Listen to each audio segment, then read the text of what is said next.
or left wing. It's that balance. It's that line in the middle with no extremity.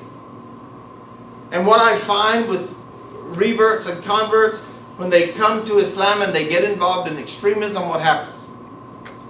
They burn out. You cannot maintain that. And I say that to all of you even today. There needs to be a balance in your spiritual practice. For you to be a healthy Muslim on Tawheed, it involves a balance. Look at all of the balance and the signs of the creation of Allah. And I ask all of you to pray for me. I'm having voice problems, vocal cord problems. I am under medical care for it, but pray for me. Can you imagine me without a voice?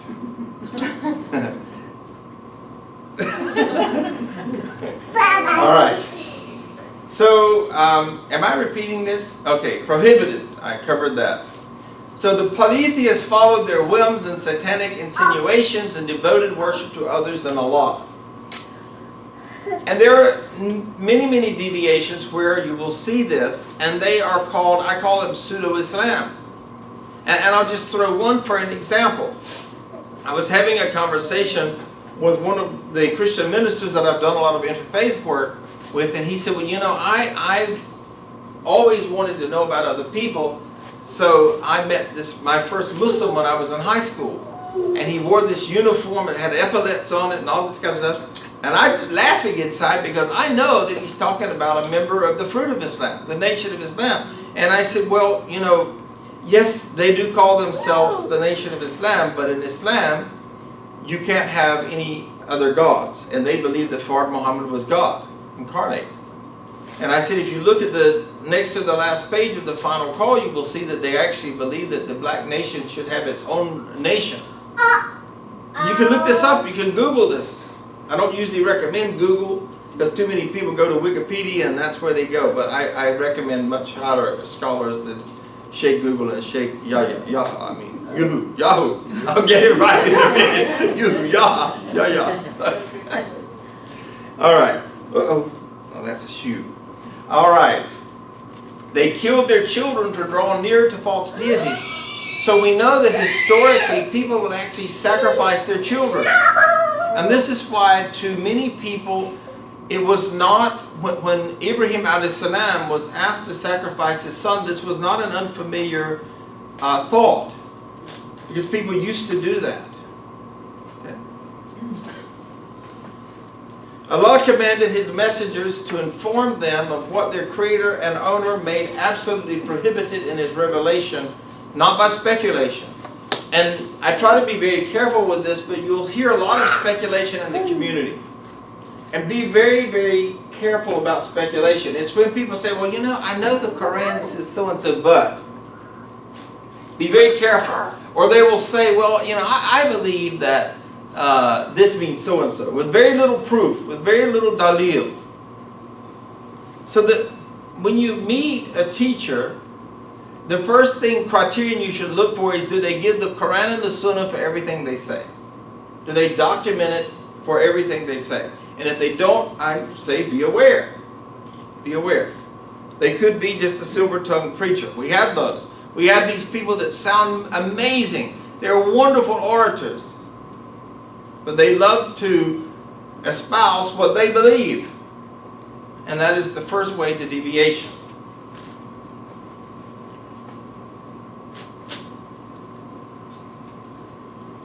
These prohibited items that I listed in those 3 verses, I wanted to point out to you, are actually the Muslim 10 Commandments. Let's have a look at them. So, let's look at them. The first thing in those verses that we read were that Allah commanded His servants not to associate any object or false deity with Him. The second commandment, He commanded sons and daughters to do well and be dutiful to their parents, to be modest with them, and to protect and obey them unless they enjoin sin. Everybody remember this when I was reading? Okay. Third commandment, He commanded Muslims not to marry daughters alive or kill children for fear of poverty, since man does not provide sustenance for them or even for himself. He commanded Muslims not to approach immoralities. He commanded his servants not to kill any of the believers or dhimmis, people of the book, except with a legal right. Allah commanded Muslims not to approach the orphan's property unless with the intention to protect and invest it. Allah commanded us to give full measure and weight in justice. We do not charge any soul except with that within its capacity. And when you speak, that is, testify, be just, even if it concerns a near relative. And the covenant of Allah fulfill. And moreover, this is my path which is straight, so follow it and do not follow any other ways, for you will be separated from his way. What does it mean if we are separated from his way?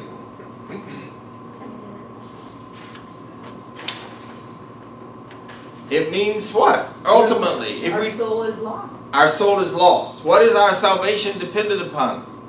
Forgiveness from Allah. The belief in one God. If you believe in more than one God, which one are you going to count on? And which one do you think can help you if they can't even help themselves?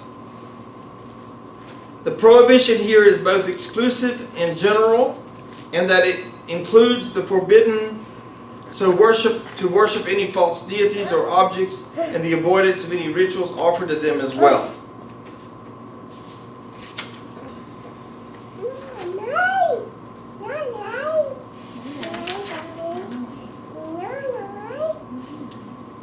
So Allah stresses the following. The following of the straight path is to adhere to all commandments elucidated in these two verses.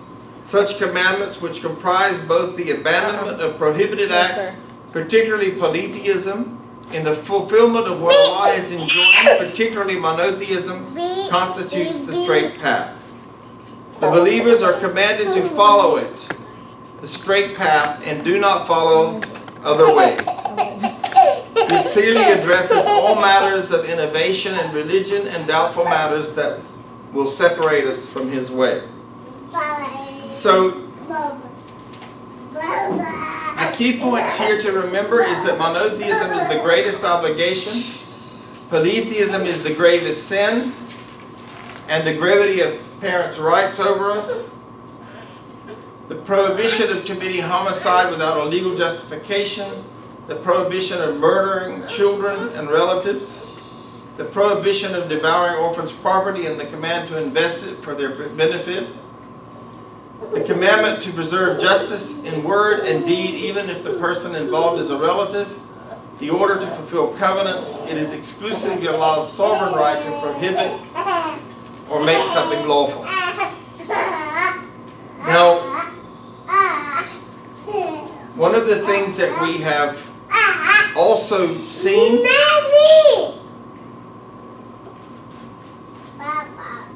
is that certain people will say, astaghfirullah, astaghfirullah, haram, haram. How many people have heard this? Yeah. Okay, right. Now, is what they're saying haram? In most cases. Yeah, in most cases. Is what they're saying haram, haram? Well, I would in some cases, but in most cases, for example, Elijah is disrupting the class. Now, in many cases, I've seen people say haram, haram. Well, is that actually haram? No. He's a baby. Now, certain cultures report to me that it was a daily occurrence for them haram, because I didn't get up. Now, I got up to pray, but I didn't get up and go to school real easy. So, like, maybe my mom had to wake me up more than once. Haram, haram. I got to wake you up. So everything's haram. Haram police, I call it. If you say something is haram and it is not, what have you committed? Shirk. The opposite of monotheism. Now, who is God? You are. You're making yourself a deity. Astaghfirullah azim. You prayed in your shorts. Now, just recently this happened. The guy, his aura was covered from navel to here, long shorts, but they said to him, Astaghfirullah. Instead of saying, MashaAllah, you came into the masjid, alhamdulillah. We're so happy to see you, brother. Please come back. Astaghfirullah. I can see your ankles, brother. This is shirk.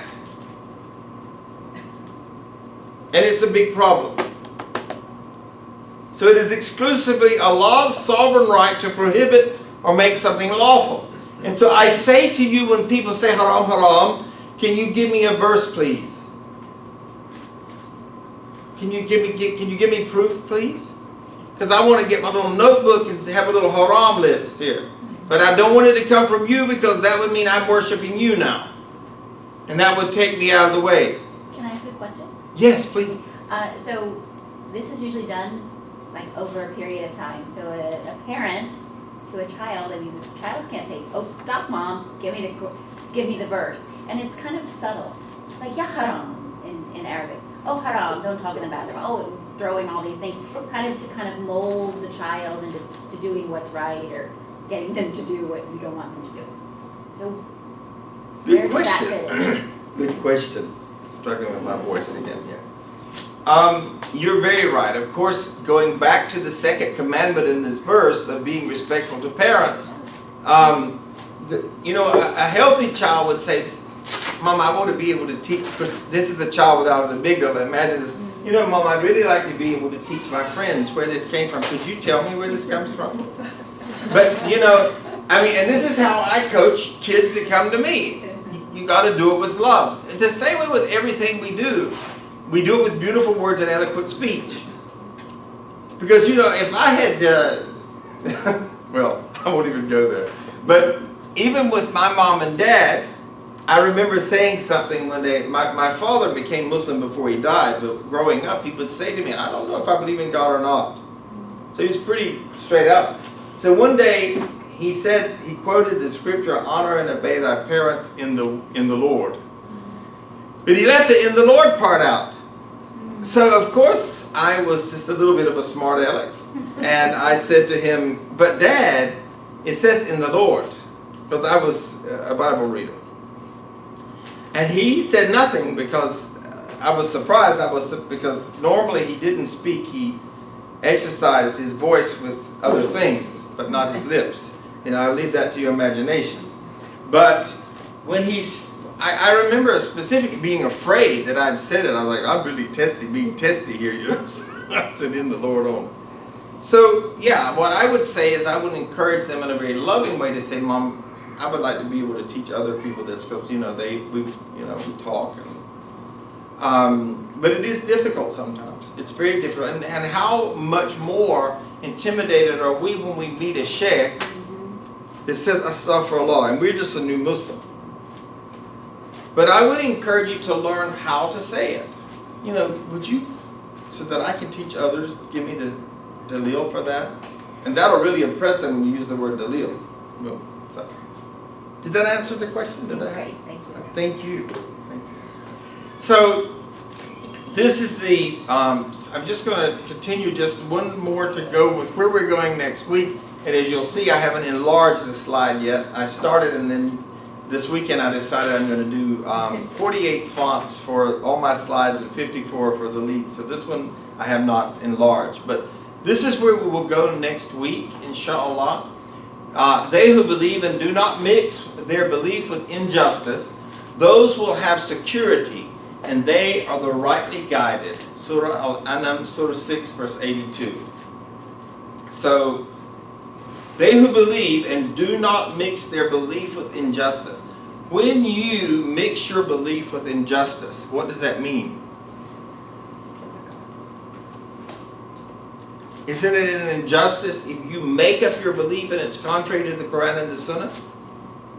Isn't that mixing belief? Because belief comes from only two sources. Right? The Quran and the Sunnah. So if I mix my belief with my personal speculations, then I have created an injustice. Because I have now become God.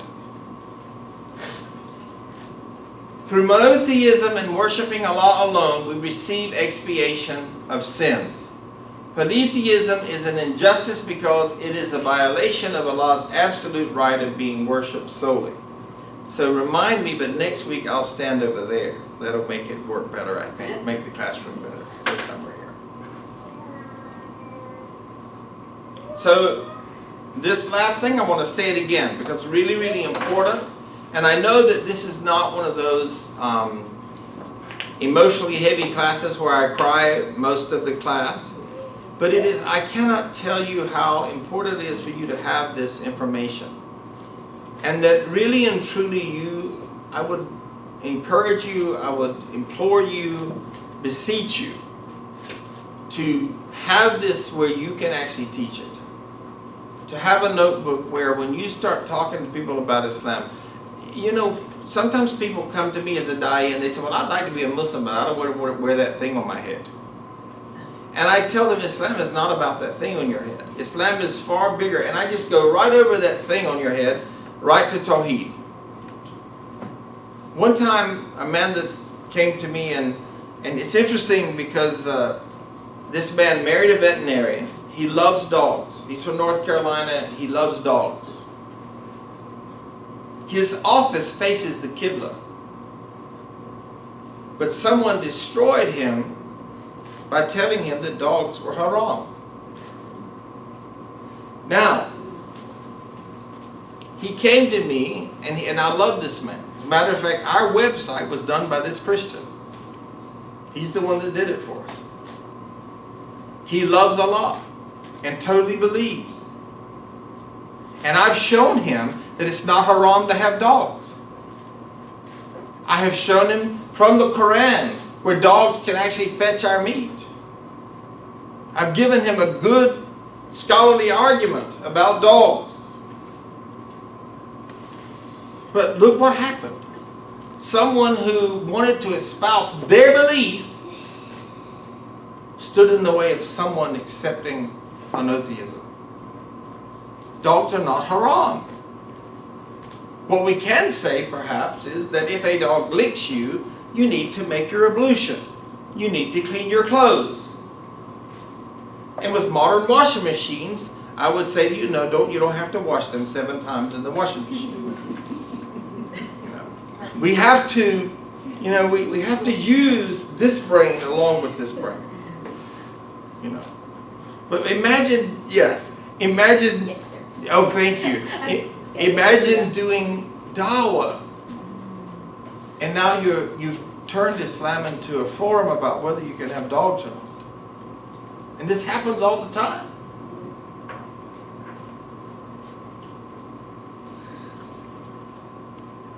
The merits of monotheism is that it bears fruit in this world and the hereafter, and it nullifies unsound belief. How many people have heard the word aqidah? Okay, so 3, 4 people, 5 people, 6 people. Okay, somebody tell the class what aqidah means. It's the rules that you go by, the foundation of the belief. Okay. So aqidah is correct understanding. If your aqidah is correct, it means that your understanding of the faith is correct. Someone might say he has a good aqidah. He understands the religion. He understands what he's supposed to do, what he's not supposed to do. Can you spell that? If aqidah, Nijma, help me I out. would spell it A-Q-E-E-D and Aqidah. That's how I would spell it in English. A-Q-E-E-A. Aqidah. Aqidah. Okay. Alhamdulillah. Thank you. And if somebody sends me a text, I'll talk a little bit about Aqidah. I'll add some more about Aqidah. So this is a hadith because I always like to have a hadith before I end the class. And remember, after the class, we have a pot of coffee made, we have some refreshments made, and we want to enjoy fellowship for an hour because we always did that before. so you can get to know each other. Make sure there's not anybody in this room that you don't know their name before you leave today. Okay. So whoever testifies, this is a powerful, powerful hadith, particularly for making dawah. Whoever testifies that none has the right to be worshipped but Allah alone, who has no partners, and that Muhammad sallallahu alaihi wasallam is his servant and his messenger, and that Jesus alayhi salam is Allah's servant and his messenger, his word which he bestowed on Mary, and a spirit created at a command from him, and that paradise is true and hell is true, Allah will admit him into paradise with the deeds which he had done, even if those deeds are few. When you are doing dawah to Christians, when Christians are asking you questions and saying you don't believe in Jesus, this is the hadith you should pull out of your pocket. When people say you don't love Jesus, this is the hadith you ought to pull out.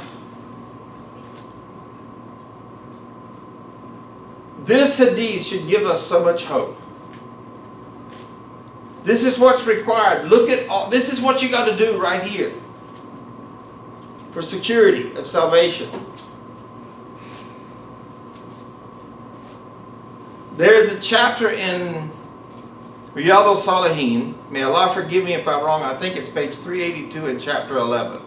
You can test me on that, somebody. That talks about despairing not the mercy of Allah. And this is when how it begins, if I remember correctly.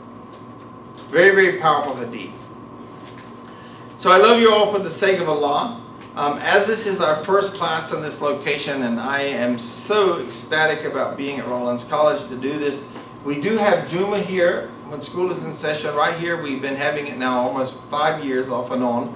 When school is in session in that room across the way, we start at 1 and we're finished at 1:30. Yeah, I believe if I can't get a message across in the clip in 20 minutes that inspires you, then somebody else should do the job.